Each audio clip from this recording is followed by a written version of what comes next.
EVP Trade and Convention Center, Chennai, the biggest event destination now open for booking with 8,000 plus parking. Contact 85258 சரி, இந்த கட்சியிலேருந்து தொடர்ந்து நிறைய பேர் விலகிட்டு வந்ததை நம்ம பார்த்துருக்கோம்.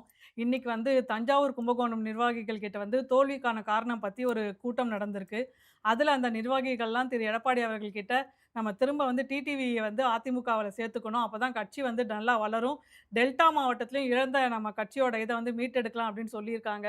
அதுக்கு அவர் ரொம்ப தன்மையா கோவப்படாம, அத எப்படி பண்ண முடியும்? அவர் இன்னொரு கட்சியில இருக்காரு. நம்ம நம்ம எப்படி கூப்பிட முடியும்? அப்படிங்கிற மாரி ரொம்ப பொறுமையா பதில் சொன்ன மாரி அந்த நிர்வாகியே வெளில வந்து பேட்டி குடுத்துருக்காரு. இது நடக்குமா? சாத்தியமா? அதாவது நடந்தால் அந்த கட்சிக்கு நல்லது தான். அதாவது எப்படி ஒவ்வொருத்தர் வெளிய போனா, திரு ஜே.சி.டி. பிரபாகர் வெளிய போனா ஏடிஎம்கேக்கு லாஸா, திரு செங்கோட்டையன் வெளிய போனா ஏடிஎம்கே லாஸா, திரு ம ம இவரு மனோஜ் பாண்டியன் வெளிய போனா லாஸா, ஓபிஎஸ் வெளிய போனா ஒவ்வொருத்தர் வெளிய போனாலும் லாஸ் தான். No doubt. ஒவ்வொரு ஓட்டு, ஒவ்வொரு சீட்டு வெளிய போயிருச்சு. அதே மாரி ஒவ்வொருத்தரா உள்ள வந்தா லாபமா? வித்தவுட் எனி டவுட் ஆப்வியஸா. திரு டிடிவி போன்றவர்களுக்கு வந்து அதிமுகல ஒரு நல்ல செல்வாக்கு இருக்குது. ஒரு பெரிய இன்ஃப்ளூயன்ஸ் இருக்குது. நல்ல எக்ஸ்பீரியன்ஸ் இருக்குது. திரு எடப்பாடி பழனிசாமி சொன்னா கேட்க தயங்குபவர்கள் திரு டிடிவி சொன்னா கேட்கலாம். ஏன்னா இன்னைக்கு கொஞ்சம் நிறைய காலம் மாறிடுச்சு. பட் அன்னைக்கு நிலைமை அப்படி என்ன இருந்துச்சுன்னா, அவங்க சொன்னதை அப்பீலே யாரும் பண்ண மாட்டாங்க, அப்போஸை யாரும் பண்ண மாட்டாங்க. அது கொஞ்சம் செகண்ட் தாட் அப்படி இருந்துச்சு. ஸோ திரு டிடிவி உள்ள வந்தாருன்னா அது ஒரு நல்ல விஷயமா தான் இருக்கும், பலமா தான் இருக்கும். எஸ்பெஷலி டெல்டா மாவட்டங்களும் தென் மாவட்டங்களும் அது ஒரு ஆடட் வேல்யூவா இருக்கும், நோ டவுட். ஆனால் உள்ள கூட்டா என்னவா சேர்க்கிறங்கிற பிரச்சனைக்கு யாருமே பதில் சொல்ல மாட்டாங்க. அதுக்கு யாருமே பதில், அதான் முக்கியமான பிரச்சனை. திரு எடப்பாடி ரொம்ப கௌரவமா வந்து இல்லைங்க அவர் இன்னொரு கட்சியில போய் சொல்லலாம்னு சொன்னாரு. பார்ட்டியை மெர்ஜ் பண்ணிக்கலாமே, அதுல ஒன்றும் பெரிய ப்ராப்ளம் இல்லை.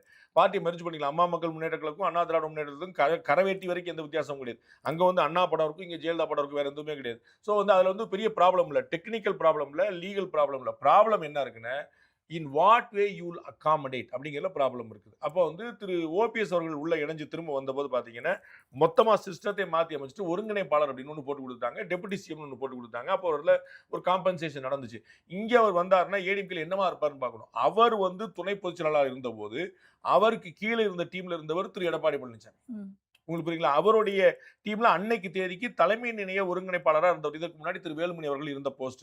அந்த போஸ்ட்ல இருந்தவர் திரு எடப்பாடி பழனிசாமி. பிறகு இவரே பொதுச்செயலாளர் ஆயிட்டார். அப்ப நாளைக்கு வந்து திரு டிடி வர்றாரு. என்ன போஸ்ட் வருவார்? அன்னைக்கு ஏற்கனவே இந்த துணை பொதுச்செயலாளரா திரு எடப்பாடி பழனிசாமிக்கு கீழேயா? அது யோசிக்கணும். சம்மதிக்கலாம். ஏன்னா எடப்பாடி பழனிசாமியோட தலைமையை ஏற்று கூட்டணிக்கு வந்தவர் தான். அப்ப அந்த இடத்துல என்னவா வர்றது அப்படிங்கிற ஒரு கேள்விக்கு வந்து பெருமக்கள் சேர்ந்து பேசி முடிவு பண்ணாங்கன்னா அது சாத்தியம்தான். வந்தால் அது வந்து ஏடிஎம்கேக்கு ஒரு லாபம் தான். இன்னைக்கு வந்து ஒவ்வொருத்தரா வெளியே போயிட்டு இருக்காங்க அப்படின்னு ஒரு கட்சி விரக்தியில் இருக்கக்கூடிய நிலைமையில இல்ல நிறைய பேர் உள்ள வர்றாங்க திரும்ப அப்படிங்கும்போது ஒரு எழுச்சியை கொடுக்கும் வித்தவுட் எனி டவுட். ஓகே. ஏன்னா அவரும் சொல்லியிருக்காரு, போனவங்கலாம் கண்டிப்பா ரியலைஸ் பண்ணி திரும்ப வந்துருவாங்க. தாய் கழகத்துக்கே தாவேக்காக்கு போனவங்கலாம் அப்படின்னு சொல்லியிருக்காரு. ஸோ நீங்க சொன்ன மாரி அந்த போஸ்டிங் மட்டும் அகாமடேட் பண்ணிட்டு சப்போஸ் இவர் உள்ள வந்துட்டாருன்னா, அதிமுக நாளை ஓரளவுக்கு கழிச்சு ஆட்சியை பிடிச்சிரும். அதெல்லாம் நடக்க போறல. அது வந்து என்னன்னா நான் ஏற்கனவே சொன்னதான். அவர் வந்து ரொம்ப மோசமா போயிட்டு இருக்கக்கூடிய நிலைமையில ஒரு ஆறுதலான விஷயமா இருக்கும். அது வந்து ஒரு ஒரு ஸ்டாப் கேப் அரேஞ்ச்மென்ட் சொல்லுவாங்கல்ல. வண்டி கிடுகிடுன்னு விழுந்துட்டே இருக்கு. டப்புன்னு ஒரு கைய பிடிச்சு தடுத்து நிப்பாட்டுறோம். முதல்ல அது வந்து பெர்மனன்ட், நீங்க காலம் பூரா பிடிச்சிட்டே இருக்க முடியாது. அப்ப விழுறத தடுக்கிறதுக்கான கைய வச்சு பண்ணிருக்கோம். ஆனா நீங்க பெர்மனன்ட்டா ஒரு சொல்யூஷன், ஒரு வால் எழுப்பணும். அதுதான் முக்கியமான பிரச்சனை. இப்ப அது வந்து நான் ஏற்கனவே சொன்ன போல தலைமைக்கும் நிர்வாகிகளுக்குமான இருக்கக்கூடிய அந்த மனஸ்தாபத்தை சரி பண்ணா மட்டும் தான் அது பெர்மனன்ட் சொல்யூஷனா இருக்கும். இங்க இருந்து நிறைய பேர் போறாங்க. திரு டிடிவி போன்றவர்கள் உள்ள வர்றாங்க அப்படின்னா அது கட்டாயமா பலம். அதுல எந்த டவுட்டும் கிடையாது. ஆனால் அது நிரந்தர தீர்வா? அப்ப ஆல் ப்ராப்ளம் சால்வ், சர்வரோக நிவாரணி அண்ணன் டிடி உள்ள வந்தாரு, ஏடிஎம்கே ஜெயிச்சிருச்சு. That is not going to happen there. தினம்தோறும் விளக்கேற்ற நல்ல எண்ணெய் இதயம் நல்லெண்ணெய். சார், அண்ணாமலை அவர்கள் வந்து அமெரிக்காவுக்கு போயிருக்காரு. அங்க ஒரு இடத்துல பேசும்போது, ஊழலுக்கு எதிரா எந்த கட்சி செயல்பட்டாலும் நல்லதுதான். தமிழ்நாட்டுல அதுக்கான அறிகுறி தெரிஞ்சிருக்கு அப்படிங்கிற மாரி சொல்லியிருக்காரு. அது மட்டும் இல்லாம ஒரு 1 இயர் டைம் குடுக்கணும் இவங்களுக்கு. அதுவரைக்கும் நம்ம இந்த கவர்மெண்ட்டுக்கு சப்போர்ட் தான் பண்ணணுமே தவிர, குறை சொல்ற மாரி நடந்துக்க கூடாது அப்படின்னு சொல்லியிருக்காரு. ஸோ என்ன நடக்குது? தாவேகாக்கும் அண்ணாமலைக்குமான ஈக்குவேஷன்? தாவேக்காவுக்கும் அண்ணாமலைக்கு ஒன்றும் நடக்கல. தாவேக்காவை எதிர்த்தா தான் இவருக்கு அரசியல் இருக்குது. ஆனா இவரே இப்ப அரசியல் பண்ணல. அவர் வந்து ஒரு அமைதியா இப்பதான் போதைப் பொருள் ஒழிப்புக்கான மாதமா கொண்டு வந்துட்டு, if I am not wrong 12ஆம் தேதி 12ஆம் தேதி. பொள்ளாச்சி பக்கத்துல, திருப்பூர் பக்கத்துல ஏதோ ஒரு நிகழ்ச்சி நடத்துறார் போல. அதுக்கப்புறம் திருச்செந்தூர்ல இன்னொரு நிகழ்ச்சி நடத்துறார் போல. இந்த மாதம் பூரா போதைப் பொருள் ஒழிப்பு கிட்ட வீத லீடர்ஸ் வந்து கிட்டத்தட்ட ஒரு சமூக ஆர்வலர் இயக்கம் மாதிரி தான் கொண்டு வரார். ஆனா கட்சி ஆரம்பிப்போம்னு சொல்லியிருக்காரு. ஏன்னா அதுக்கு வந்து ஒரு டார்கெட் ஃபிக்ஸ் பண்ணியிருக்காரு. ஒரு 50 லட்சமாவது இருந்தா தான் நமக்கு வந்து, ஏன்னா இன்னைக்கு தாவேக்கா வாங்கியிருக்கக்கூடிய வாக்குகள் வந்து 1.25 கோடி. நம்ம வந்து வழக்கமா இவங்க 2 கோடியிலேருந்து 1.5 கோடி வாக்குகள் வந்து வச்சிருக்கதா ஏடிஎம்கே, டிஎம்கே எல்லாமே சொல்லுவாங்க. டிவிகே இன்னைக்கு வந்து 1.5 கோடி, 1.25 கோடி வாங்கியிருக்கிறாங்க. அப்ப நம்ம 1.25 கோடி வாக்கு வாங்குனா தான் தமிழ்நாட்டுல ஆட்சிய பிடிக்க முடியும். அது ம். இப்போதைக்கு 2031ல இல்ல, 36வது போணும். ஏன்னா அவரே குறிப்பிட்ட போல 10 ஆண்டுகள், 20 ஆண்டுகள் தவம் செய்யணும் அப்படின்னு அவரே வந்து அந்த கட்சி ஆரம்பிக்க போறேன்னு சொல்லி நம்ம சொன்னாரு. அப்ப வந்து அவர் ஹி ஹேஸ் டு வெயிட். நம்ம வந்து 2031ல கூட அவருடைய கனவு நிறைவேறுமா நம்ம சொல்ல முடியாது.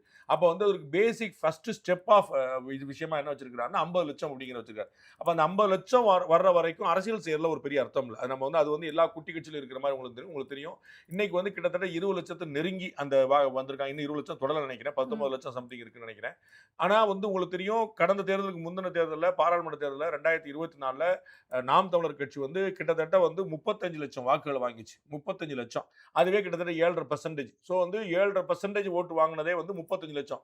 இப்ப அந்த இடத்துல கூட இல்ல. நீங்க பாத்தீங்கன்னா நீங்க வந்து ஒரு 20 லட்சம் வச்சுக்கிட்டீங்கன்னா அது வந்து ஒரு 6%, 5% தான் கணக்கு இருக்கும். நீங்க ஒரு 5% ஓட்டு இருக்கக்கூடிய கட்சியா நீங்க வந்து களம் கண்டு தாவேக்காவை தலைகீழ புரட்டி போடுவோம்னு சொல்ல முடியாது. அதனால he realises what is his organisation now. அதனால அவர் தெரிஞ்சுக்கிட்டு நம்ம வந்து மெதுமெதுவா போனதுனால டைம் வந்து தாவேக்காவுக்கு இல்ல, திரு அண்ணாமலைக்கு. ஓகே. நம்ம வந்து இன்னொரு 1 வருஷம் நம்ம வந்து முழுக்க இருந்து கிரவுண்ட் ஒர்க் பண்ணி கீழ வந்து ரெடி பண்ணி ஸ்டெபிலைஸ் பண்ணி போனா தான் நம்ம வந்து சமாளிக்க முடியும் அப்படின்னு. அப்ப நம்ம போகாம நீங்க வந்து ஏற்கனவே பலமுறை சொன்னதா ரஜினிகாந்த் அவர்கள் சொன்னதுதான். நீங்க போர்ல சண்டை 10 நிமிஷம்னா அதற்கான தயாரிப்பு 1 மணி நேரமா இருக்கணும். அப்ப அது போல வந்து அவர் தேர்தலுக்கு தயாராகிறதுக்கு முன்னாடி அவர் முன் தயாரிப்பு பணியில இருக்கிறார். அதான் இப்ப அமெரிக்கா போறாரு, நிறைய மக்கள் நாடு பூரா பார்க்கிறாரு. இந்தியால தமிழ்நாடு போறாரு, தமிழ்நாட்டுக்குள்ள எல்லாம் பார்க்கிறாருங்கிறது எல்லாமே வந்து அவரை முன் தயாரிப்பு பண்ணிக்கிறது தான். அப்ப அதனால வந்து அந்த டயத்தை புரிந்து கொள்ளக்கூடியதான். அரசியல் கட்சியா இருந்திருந்தாருன்னா இது சரியான பேச்சா கருதப்படாது. ஏன்னா டிஎம்கே 1 இயர் டைம் கொடுக்காது. ம். ஏடிஎம்கே 1 இயர் டைம் கொடுக்காது. ஏன்னா அவங்க களமாடுக்கு நீ சண்டை போடுறாங்க, மண்டை உடைக்கிறாங்க, ஆர்ப்பாட்டம் பண்றாங்க, ரோட்ல நிக்கிறாங்க. ஏன்னா அது அப்படிதான். நீங்க ஒரு நாளோ ஒரு வருஷமோ நீங்க ஆட்சிக்கு வந்துட்டீங்களேங்க, நீங்க ஏன் கொடுக்கலன்னு தான் கேட்பாங்க. அதுல வந்து குழப்பம். பிஜேபியே திரு எல்முருகன் அவர் வந்து என்னைக்கு 2000 கொடுக்க போறீங்க சொன்னீங்களா அந்த கேள்வி எழுப்பிட்டாரு 1 மாசம் முன்னாடியே. இன்னைக்கு 56 நாள் தான் ஆகுது. சோ அந்த மாதிரியான அரசியல் கட்சியா இருக்கு. அதுல வந்து தப்பே கிடையாது. ஆனா வந்து ஒரு ஆர்கனைசேஷனா தான் இருக்குங்கனால லெட் அஸ் கிவ் டைம் சொல்றாரு, which is understandable. பொலிட்டிக்கல் பார்ட்டியா அப்படி நம்ம ஏத்துக்க முடியாது. நீங்க பொலிட்டிக்கல் பார்ட்டியா நீங்க மது ஒழிப்புக்கு என்ன செஞ்சீங்க, போதைப்பொருள் தடுப்புக்கு என்ன செஞ்சிருக்கீங்க, சட்டம் ஒழுங்கு என்ன செஞ்சிருக்கீங்க, பெண்கள் பாதுகாப்பு என்ன செஞ்சிருக்கீங்கிறத கேள்வி எழுப்பத்தான் ஆகணும். அது டே 1ல இருந்து எழுப்பத்தான் ஆகணும் அரசியல் கட்சியா. ம். ஆனா, இவர் வந்து இப்ப உள்ளாட்சி தேர்தல்ல போட்டி போடுவேன்னு சொல்லியிருக்காருல்ல சார். அப்ப போட்டி போடுறதா இருந்தா ஆப்வியஸ்லி தாவேக்காக்கு அகைன்ஸ்டா பேசி தானே ஆகணும். அதான் உள்ளாட்சி தேர்தலில் கொஞ்சம் வேற மாதிரி டீல் பண்ணுவாங்கன்னு நான் நினைக்கிறேன். நான் வந்து இன்னும் சார்ட்ட இன்னும் பேசல ரீசென்ட் டைம்ல. அப்ப வந்து அவர்ட்ட பேசணும் ஏதாவது ஆல்ரெடி அவங்க ஏன்னா அவங்க கட்சிக்காரங்களும் தெரியல. நான் அறிஞ்ச வகையில் அவங்க வந்து கேரளால ஒரு மீட்டிங் போட்டாங்க. அவர் வந்து ஒரு ஆஃப் த ரெக்கார்டா ஒரு மீட்டிங் போட்டு ஓகே. ஒரு 30, 35 பேர் மட்டும் சந்திச்சு பேசியிருக்காங்க. பேசிட்டு என்ன பண்ண போறோம், ஏது பண்ண போறோம்னு சொல்லும்போது ஒரு பெரிய கிளாரிட்டியான டிசிஷனுக்கு வரல. ரைட் நாளைக்கு இது, நாளை கழிச்சு இது, அடுத்த வாரம் இது அப்படின்னு ஒரு பிளான் வரல.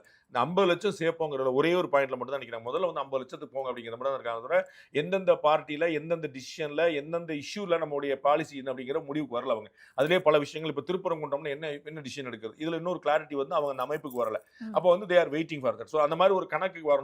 அப்போ வந்து இவங்க வந்து பொலிட்டிக்கலா ஒரு மூவ்மெண்ட்டா மாறி போணும்.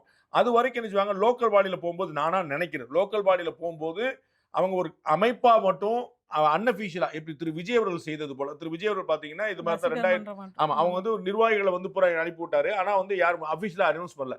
ஆனா வந்த பிறகு அவங்களோட சேர்ந்து ஒரு 80 பேர் 90 பேர் என்னமோ இருந்தாங்க. அவங்களோட போட்டோ எடுத்துக்கிட்டு நாங்க வந்து நம்ம அமைப்புல இருந்து வந்திருக்காங்கன்னு சொல்லிட்டு அத மாதிரி வந்து ஒரு ஆஃப் த ரெக்கார்டா இருக்கணும். ஏன்னா தமிழ்நாட்டுல வந்து கிட்டத்தட்ட 1.5 லட்சம் போஸ்ட் வந்து உள்ளாட்சி தேர்தல்ல இருக்குன்னு. அதுல கிட்டத்தட்ட ஒரு 50,000 60,000 போஸ்ட்டுக்கு மேல வந்து சிம்பிள் இல்லாதது, கட்சிகள் பின்னாடி இல்லாது. உங்களுக்கு புரியுங்களா? சோ ஏடிஎம்கேன்னு போய் சிம்பிள் நிக்காது. ம். அங்க ஏதோ வந்து ரோட் ரோலர் அது இதுன்னு போட்டு பேனா, மிக்ஸி, கிரைண்டர் ஏதாவது ஒண்ணு இருக்கும். அந்த மாதிரி சிம்பிள் தான் இருக்கும். சோ லோக்கல் சிம்பிள் இருக்குமே தவிர இந்த பொலிட்டிக்கல் பார்ட்டியோட சிம்பிள் வராது. அப்ப அந்த மாதிரி அவங்கள வந்து கிட்டத்தட்ட எல்லாருமே சுயேட்சை மாதிரி வச்சுக்கலாம். ஏடிஎம்கேல இருந்து ஆள் நிப்பாட்டிருப்பாங்க. ஆனா அவங்க ரெட்டை சின்னத்துல நிக்க முடியாது. ம். அவங்களுக்கு வேற பார்ட்டி இல்லாத விஷயம். அந்த மக்களாட்சியை கடைக்கோடி கொண்டு போறதுக்கா அந்த மாதிரி எல்லாத்தையும் நிறைய போஸ்ட் இருக்கனால இவங்க வந்து முதல்ல வந்து ஒரு காமனா வந்து இறக்கி பார்ப்பாங்க. சோ எப்படி பல்ஸ் இருக்குதுங்கிற பார்த்துட்டு அதுக்கப்புறம் வந்து பார்லிமெண்ட் எலெக்ஷன் ரெடி ஆவார். அவரே குறிப்பிட்டது போல அசம்பிளி எலெக்ஷன் 2031 தான் அவருடைய ஃபர்ஸ்ட் டார்கெட். சோ இதெல்லாம் ஒரு முன் தயாரிப்பான விஷயமா தான் இருக்கும். பொலிட்டிக்கலா கமெண்ட் பண்றாரா அப்படின்னு எப்போ ஓப்பன் அப் ஆறாருங்கிற பார்க்கணும். அதிலேயே பார்க்கும்போது நீங்க ஏன் பிரஸ் எல்லாம் பார்க்க மாட்டீங்கன்னு அந்த அமெரிக்காலே கேட்கும்போது அவர் வந்து பிரஸ்ஸை பார்த்து என்ன செய்ய நீங்க நல்லா இருக்கீங்களா நான் கேட்க போறேன், அவங்க நல்லா இருக்காங்க நாங்க என்ன கேட்க போறாங்க, இது தெரிஞ்சு வேற என்ன செய்ய போறோம். சோ வந்து இப்போதைக்கு சைலண்டா இருக்கிறோங்கிறது தான் பாயிண்ட். ஏன்னா தமிழ்நாட்டில் எதுவுமே நடக்காம இல்ல, ஆல் இந்தியா லெவலில் எதுவுமே நடக்காம இல்ல. சோ ம். அவர் சொல்றதுக்கு நிறைய விஷயங்கள் இருக்கு. அவர் சொல்றாரு நான் ஒரு ஆளாயிட்டு ஒரு எஸ்டாப்ளிஷ் பண்ணிட்டு நான் சொல்றேன். ஓகே. ஹூ எம் ஐ அப்படின்னும் போது வெறும் அண்ணாமலை அப்படிங்கிற ஒரு இண்டிவிஜுவலா மட்டும் என்ன பார்த்தாது ஒரு பெரும் அமைப்போடைய ஒரு தலைவர் அப்படின்னு வந்து நிக்கணும். ம். அதனால he is buying time which is understandable. Okay. ரொம்ப நன்றி சார். பரபரப்பான தகவல்கள், அதோட பின்னணிய டெய்லி நம்ம சவுண்ட் சென்ஸ் நிகழ்ச்சியில பார்த்துட்டு வரோம். மீண்டும் நாளைய சவுண்ட் சென்ஸ் நிகழ்ச்சியில் சந்திக்கலாம். அதுவரை நன்றி.